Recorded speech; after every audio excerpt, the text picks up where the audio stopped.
What's up les cachadités, bienvenue dans cette nouvelle vidéo, c'est Jimbo et je serai votre commentateur aujourd'hui. Et aujourd'hui on se retrouve pour la review du WoW du 25 janvier 2021, le dernier WoW avant le grand pay-per-view, le Royal Rumble. Bon, pour info, nous sommes dans la semaine Royal Rumble, donc je vais vous dévoiler le calendrier de vidéos de la chaîne.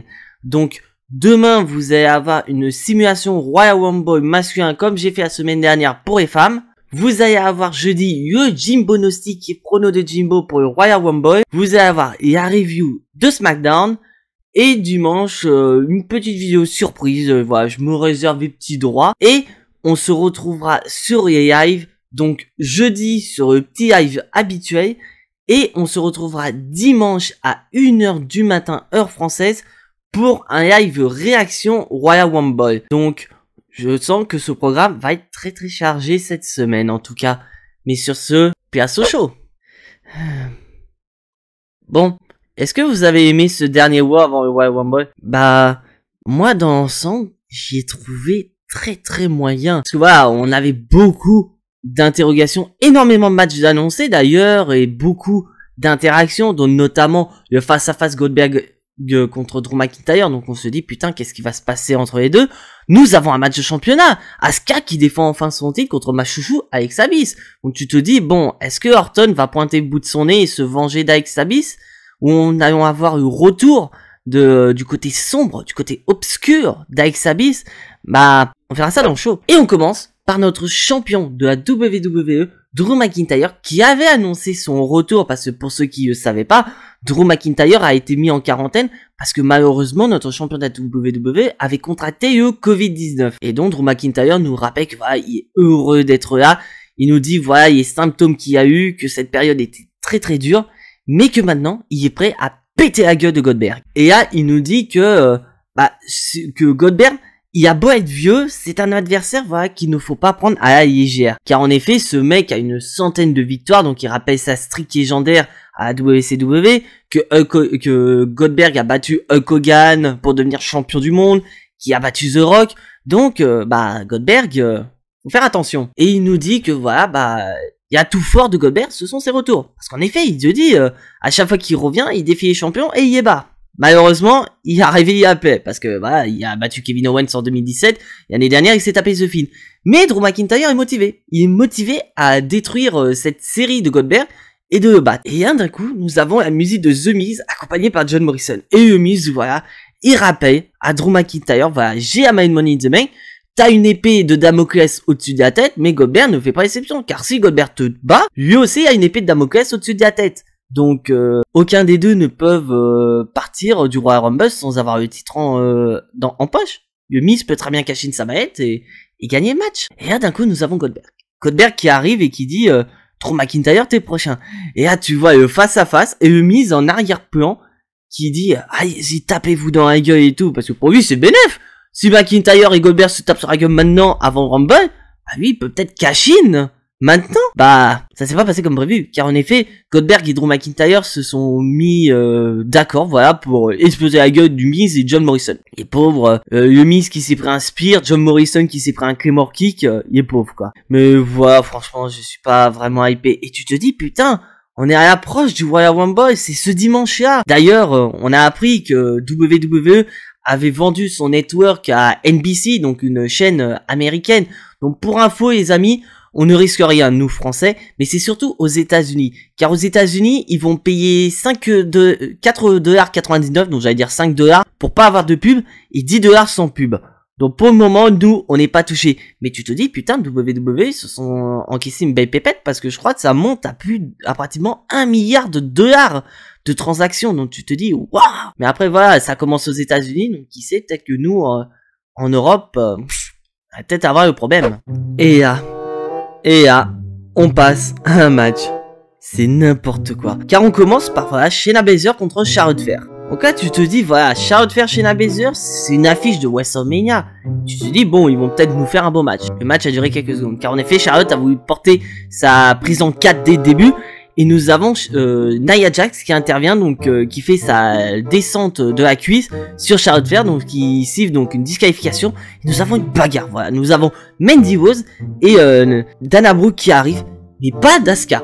Asuka, c'est quand même un partenaire de Charlotte Flair, mais non, il focus sur son match de championnat contre Alexa Bliss. Charlotte Flair, on a rien à foutre, donc tu te dis, bon, équipe pas respectée. Sauf que je vous rappelle qu'à TLC, elle se faisait des câlins. Et nous avons Lacey Evans qui arrive. Et à publicité, on passe sur un match 3 contre 3. Match, voilà, qui est indécent, voilà, correct. Et là, d'un coup, nous avons les deux femmes légales qui n'arrivent pas à remonter dans le ring avant le compte de 10. Donc nous avons, voilà, double décompte à extérieur. Et Adam Pearce arrive. Et il annonce, voilà, que le match reprend. Voilà, c'est bien, écoute, vas-y, continue. Mais là, match botch mania de la part de Nia Jax. Franchement, j'en ai ras-le-bol. N'allez pas dire, oui, c'est par rapport à son physique, elle est imposante, je suis désolé. Il y a des catcheurs, ils sont autant imposants qu'elle, et pourtant ils font pas de botch. C'est n'importe quoi. Et à noter qu'à la fin du match, le match est transformé en 2 contre 2, car Charlotte Flair et Lacey Evans se sont bagarrés à l'extérieur, et ils se sont carrément barrés. Donc, victoire, voilà, de Shayna Baszler et Nia Jax. Mais, grâce à cette victoire, on nous a annoncé que Nia Jax et Shayna Baszler affronteront les championnes par équipe pour Royal Rumble pour les titres par équipe. Je trouve ça d'une logique, mais déconcertant. Tu te dis, putain, on a une feud entre Lacey Evans et Charlotte Flair. Elles ont battu les championnes, Lacey Evans et Peyton Royce, donc elles sont en droit de demander un match de championnat. Alors pourquoi vous leur donnez pas un match de championnat? Avec, voilà, Ric Flair aux abords du ring, on aurait pu avoir Lacey Evans et Peyton Royce, nouvelle championne par équipe. Mais WWE n'a pas décidé ça. Et là on passe à un nouveau match, voilà, toujours Rétribution qui sont là, voilà, qui à tour de rôle se tapent Xavier Woods. On a eu T-Bar, on a eu Mace, cette semaine c'est Sapjack. Et on en apprend un petit peu plus pourquoi Mustafa Ali en veut au New Day, et plus précisément à Kofi Kingston. Parce que, petite piqûre de rappel, souvenez-vous en 2019, Mustafa Ali allait à Elimination Chamber pour le titre de la WWE qui était détenu à l'époque par Daniel Bryan, qui était le sauveur de la planète. Mais le problème, c'est que Mustafa Ali s'est blessé. Et donc au final, c'est Kofi Kingston qui a remplacé. Et il y a eu la naissance de la Kofi Mania. Donc Mustafa Ali joue sur la storyline en disant, voilà, Kofi, t'as volé ma place. Si c'était pas toi qui étais là, c'était moi. Ça aurait pas été à Kofi Mania, mais c'était pourquoi pas, il y a Ali Mania. Donc voilà la storyline. En soi, c'est un coïncide. Et tu vois Mustafa Ali qui sort vraiment des messages à Kofi Kingston. Et qui, voilà, on voit aussi d'autres messages physiques à Kofi Kingston en démontant Xavier Woods. Sauf que cette fois, c'est Xavier Woods qui a remporté le match face à Sapjack. Mais ça n'empêche pas, voilà, on a quand même les autres membres de Rétribution aux abords du ring. Et Xavier Woods, il est tout seul. Il se fait défoncer. Et là, nous avons Mustafa Ali qui dit, ah, c'est dommage, Kofi, tu seras pas au Royal Rumble. Mais t'inquiète pas, on a trouvé un remplaçant. Et cette personne, c'est Mustafa Ali. Donc Mustafa Ali va au Royal Rumble à la place de Kofi Kingston. L'idée est bien mise, et j'aimerais bien, pourquoi pas, voir une rivalité entre New Day et Rétribution. Ça pourrait peut-être donner un peu plus d'ampleur à un projet mort qui est Rétribution. Pourquoi pas? Et là, on passe au VIP Range de MVP avec ses invités qui sont ni plus ni moins que ses partenaires du Earth Business, donc Bobby Lashley, Shelton Benjamin et Cedric Alexander. Et là, donc, MVP, s'exprime par rapport à ses potes, et Bobby Lashley donc prend donc le micro en disant que voilà, si on est là, c'est grâce à une seule personne, c'est MVP. Il a su nous retirer de l'ombre, nous mettre sur les feux des projecteurs, et regarde où on en est. Bobby Lashley, champion des États-Unis, Cedric Alexander, Shelton Benjamin, champion par équipe de Raw. Et donc Bobby Lashley donne un cadeau à MVP, donc un de ces fameux colliers qu'il y a d'habitude, sauf que d'avoir les initiales habituelles, il y a les initiales du THB, donc tout simplement Earth Business. Donc MVP il est content et tout. Et là tu vois Cedric Alexander qui se vend auprès de MVP en disant, ouais, j'ai travaillé avec le designer pour te créer ça. Mais chez Tom Benjamin il dit, oh mec, travailler avec le designer c'est quoi ton délire? Et là d'un coup nous avons R-Truth qui arrive, et R-Truth qui est persuadé qu'en fait cet épisode du VIP Range c'est pour lui parce que son anniversaire c'était la semaine dernière. Mais Earth Business, ils disent, ah non, c'est pas pour toi. Mais par contre, Bobby Lashley lui dit, ah oui, mais par contre, c'est vrai. On a tellement oublié ton anniversaire, on était tellement préoccupés à nous entraîner pour voir Wamba qu'on t'a oublié. Donc on va t'offrir un cadeau. Et tu t'es dit, Bobby Lashley qui va offrir un cadeau, R-Truth t'es mort. Et là, d'un coup, nous avons tout le troupeau hashtag Jobber 24/7 qui arrive. Donc tu as donc Akira Tozawa, t'as Drew Gulak, t'as Tucker, le Tucker qu'on sait où est-ce qu'il est maintenant. et nous avons Humberto Carrillo. Ça me fait mal au cœur de voir Humberto Carrillo là quand tu te dis qu'à cette période l'année dernière, il combattait pour le titre des États-Unis et maintenant il fait partie des jobbers CH 24/7. Et donc on a une petite bagarre générale et là d'un coup nous avons Riddle.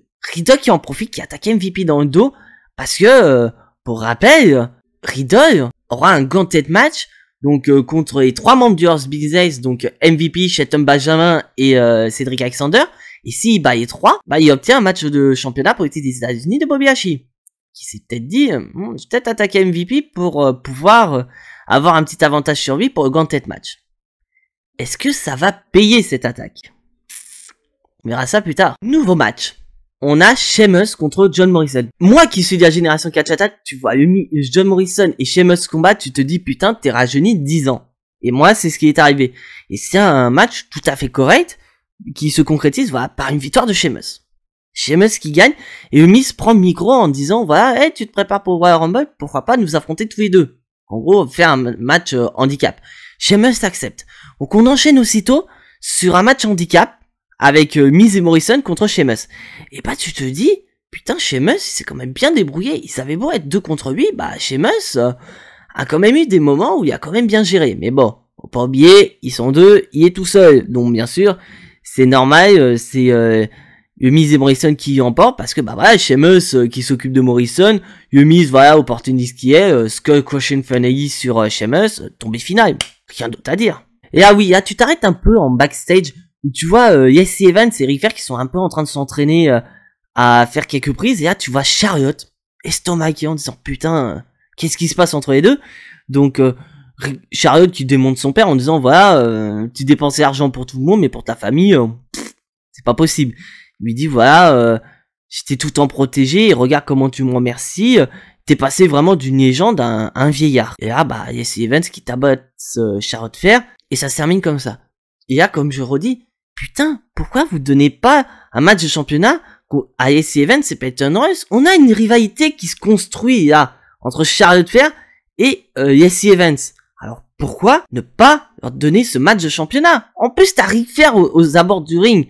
Donc comme je dis, Ric Flair peut être un élément déterminant et faire perdre Charlotte Flair et Asuka et que Charlotte Flair se retrouve plumée et c'est elle qui subit de tomber par Jesse Evans, hop, nouvelle championne. WWE ne fait pas ça. Nouveau match. AJ Styles contre R-Truth.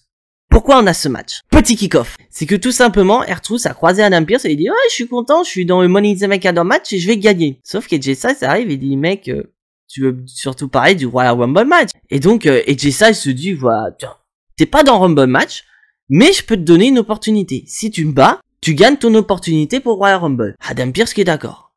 Depuis 3 semaines, AJ Styles, il est vraiment présenté comme un mec qui donne des opportunités à tout le monde. Pourtant, excuse-moi AJ Styles, mais déjà d'une, t'es pas champion, et 2, Royal Rumble, c'est pas pour un titre, c'est pas comme si t'étais champion, c'est pas comme si t'étais en 2016 avec Roman Reigns, où Roman Reigns aurait pu choisir ses challengers, etc., pour vraiment être arrangé pour Royal Rumble.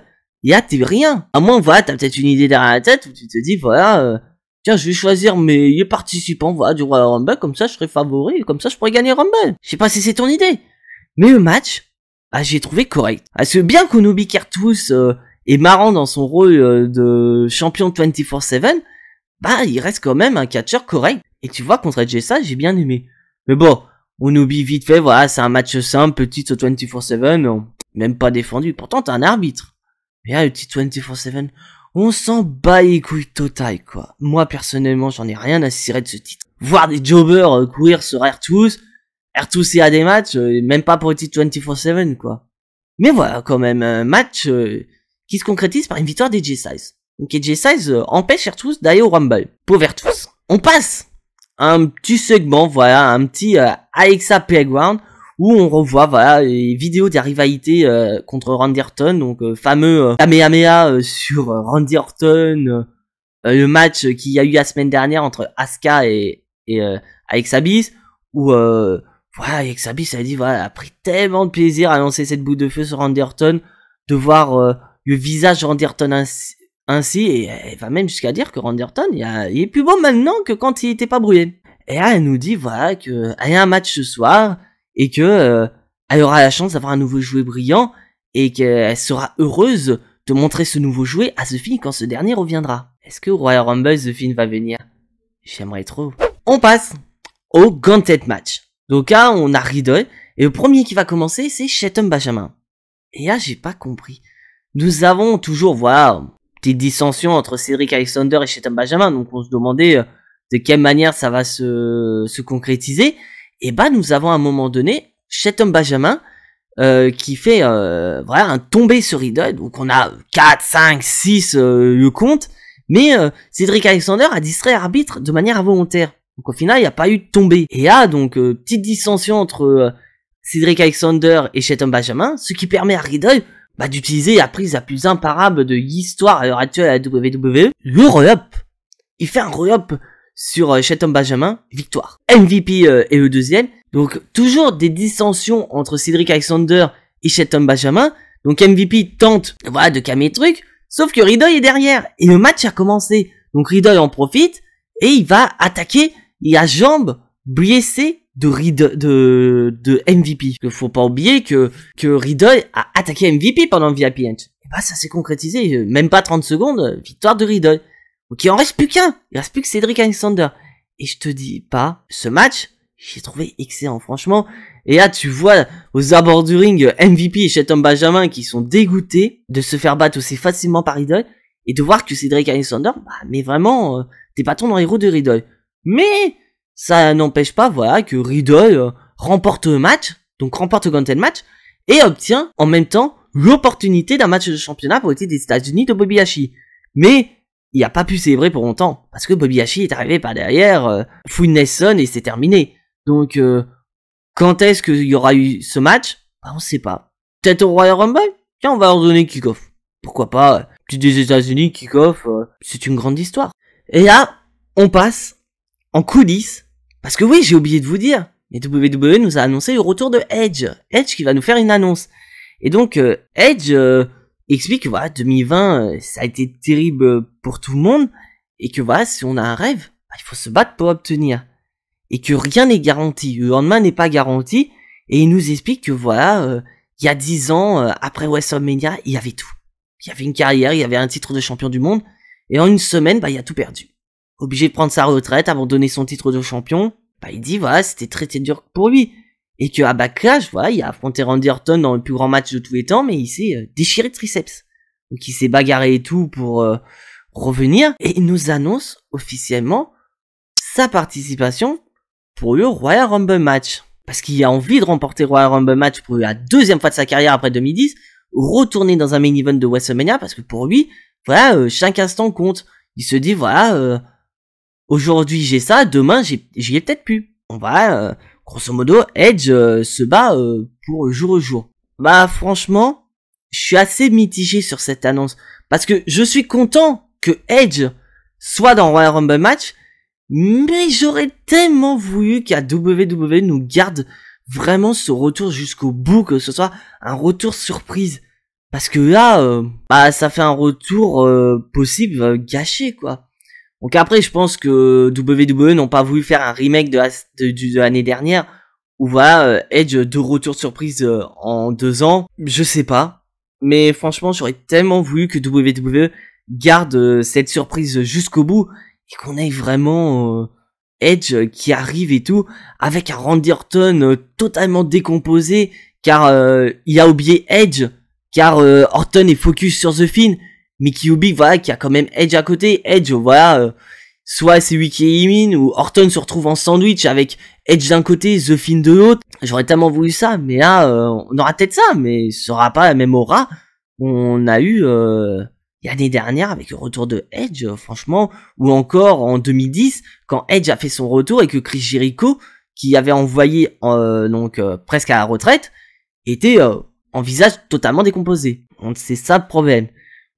Donc pour ceux qui n'ont pas vu la vidéo dont je fais une petite publicité sur la chaîne, j'ai fait une petite vidéo top 5 sur les favoris du Royal Rumble, mais aussi des favorites. Donc allez voir et donnez-moi vos favoris pour le Royal Rumble, ça m'intéresse beaucoup. Et là, on passe au main event de la soirée, Alexa Bliss contre Asuka. Donc là, voilà, beaucoup d'interrogations sur ce match. Est-ce que Orton va intervenir? Est-ce qu'on va avoir le côté obscur d'Alex Abyss qui va réapparaître? Bah, franchement, le match, bah, il y en a, ils ont pas trop aimé par rapport au fait que, voilà, il y a toute cette mise en scène autour d'Alex Abyss, ses pouvoirs mystiques, etc. Bah, moi, je trouve ça sympa de voir vraiment une Alex Abyss qui est vraiment divisée à droite à gauche. Franchement, j'aime bien. Parce que pendant le match, on a toujours eu ces effets de lumière. Et là, d'un coup, nous avons eu une nouvelle Alex Abyss. Il y a Alex Abyss en DS. Donc, avant qu'elle rejoigne The Fiend. On voit qu'elle est comme ça, elle dit, putain, qu'est-ce que je fais là et tout, nanana, hop. Et d'un coup, nouveau effet de lumière. Et nous avons, la démoniaque Alex Abyss. Et voilà, toujours Asuka qui peut rien faire. Et donc, Alex Abyss qui porte Mandy Bucko, donc, référence à The Fiend. Et là, d'un coup, nous avons Randy Orton qui est derrière Alex Abyss. Un Randy Orton qui n'a plus son masque et qui a vraiment les traces de brûlure de la boule de feu d'Alex Abyss. Et à Orton qui porte un RKO sur Alex Abyss. Tu te dis, putain, la dernière fois que Randy Orton a fait ça sur une femme, c'était Beth Phoenix l'année dernière, dans sa rivalité contre Edge. Et les choses se terminent ainsi. Avec Alex Abyss KO et Randy Orton qui est heureux. Donc, on sait pas ce qui s'est passé, voilà, match pas de gagnante. Donc, est-ce que Alex Abyss aura une nouvelle opportunité plus tard? Est-ce que, voilà, The Fiend va vraiment arriver au Royal Rumble pour éliminer Orton? Franchement, il y a beaucoup d'interrogations là dans ce truc. Et franchement, c'est un truc que j'ai bien aimé.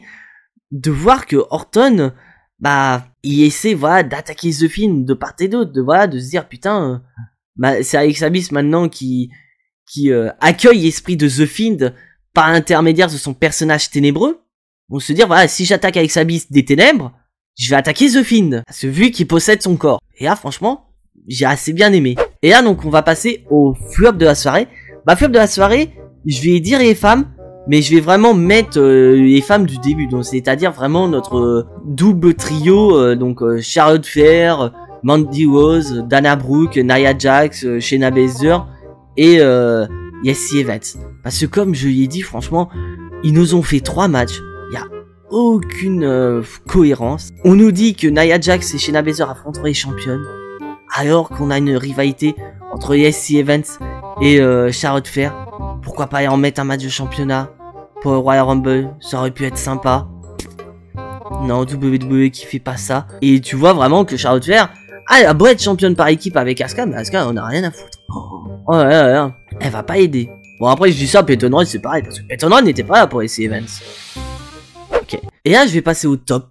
Pour moi, le top, bah voilà, c'est la rivalité Orton, Alex Abyss, The Fiend. Ah là, franchement, j'adore. Ok, ils essaient de détacher un petit peu Alex Abyss de The Fiend, de se dire, voilà, Alex Abyss, elle est avant tout une catcheuse féminine, donc pourquoi pas la remettre en course dans la division féminine plutôt que d'être dans le poste d'assistante de The Fiend. Et là, tu vois vraiment ces personnalités d'Alex Abyss, et à côté joyeuse comme Bray Wyatt, côté démoniaque comme The Fiend, où vraiment je pense que WWE nous présente vraiment The Fiend pas comme une personne, mais plutôt comme une entité démoniaque qui prend le contrôle des personnes. Que voilà, par exemple, on a Bray Wyatt, il prend le contrôle de Bray Wyatt, il devient The Fiend matérialisé. Et que là, quand il prend possession d'Alex Abyss, bah on a la Alex Abyss des ténèbres.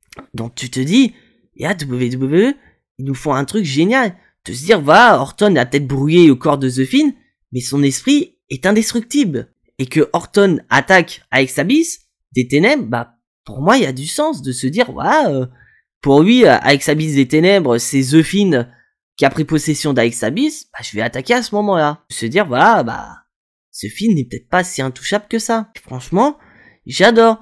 Et franchement, je suis curieux de voir le Royal Rumble. Est-ce qu'on va avoir le retour d'un nouveau The Fiend? Ou peut-être Alex Abyss qui va débarquer comme ça pour éliminer Orton? Parce que je vous rappelle que Royal Rumble, il n'y a pas de disqualification. Donc tout le monde peut éliminer n'importe qui. Même des gens qui sont pas éliminés. Je veux dire, même des gens qui ont été éliminés peuvent éliminer des gens. Des gens qui participent même pas au Rumble peuvent en éliminer. Donc, est-ce qu'on va avoir ça? Ou peut-être tout simplement un nouveau The Fiend qui va arriver. Orton va être en décomposition. Élimination d'Orton par The Fiend. Et on va avoir The Fiend Orton dans les mois à venir, pourquoi pas à WrestleMania, dans un nouveau Firefly Funhouse match. Je sais pas.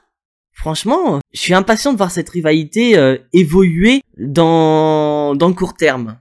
Je pense que WWE ne va pas faire une rivalité sur du long terme, donc je pense qu'à WrestleMania, ce sera PCA et que d'une certaine manière, ce sera terminé à WrestleMania. Donc voilà, cette review de War est officiellement terminée. Si tu n'es pas abonné à la chaîne, je t'invite à t'y abonner juste ici.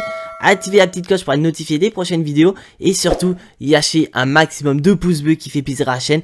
On est voilà de plus en plus nombreux sur la chaîne et franchement ça fait plaisir. Ça augmente petit à petit mais voilà ça augmente quand même et franchement je suis très content de ça. Et soyez connectés parce que le mois de février va être très intéressant. Notamment par exemple avec stickers WWE, donc avec des vidéos unboxing que vous adorez tellement. Avec des lives bien sûr en fonction de mon emploi du temps. Et plein d'autres choses. Mais sur ce, soyez tous très fiers d'être des catch addicts. Et surtout, n'oubliez pas que catch, c'est la vie. Catch vie. C'était Jimbo, je vous fais à tous des bisous et à la prochaine.